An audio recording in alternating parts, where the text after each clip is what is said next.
আসসালামু আলাইকুম। আমি তৈরি করছি আজকে ম্যাঙ্গো আইসক্রিম।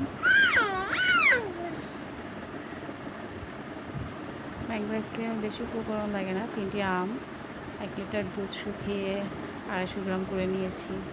এরপরে স্বাদ মতন চিনি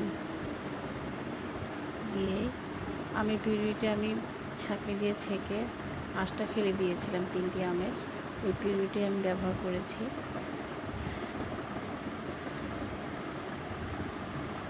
পিউরিটাকে নিয়ে নিলাম। এখন দিয়ে দেব যে 1 লিটার দুধকে শুকিয়ে সাথে 2 চামচ কর্নফ্লাওয়ার দিয়ে জাল দিয়ে ঘন করে নিয়েছিলাম।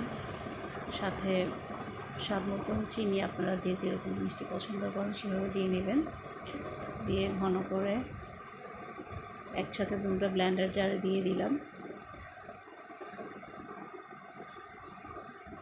এরপর দুটো একসাথে ভালো করে ব্লেন্ড করে নেব।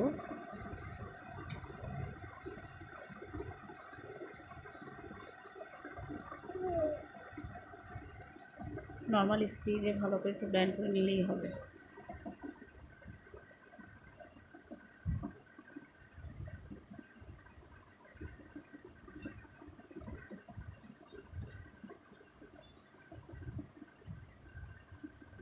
জানি না আমার ভয়েস কতটুকু শোনা যাচ্ছে, কোনো ভুল ত্রুটি থাকলে ক্ষমা দৃষ্টিতে দেখবেন।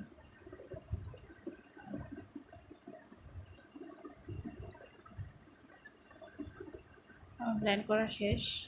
এখন এটা একটা জারে ঢেলে নিব, বক্সে ঢেলে ডিপ ফ্রিজে 8 ঘন্টার জন্য রেস্টে রেখে দেব।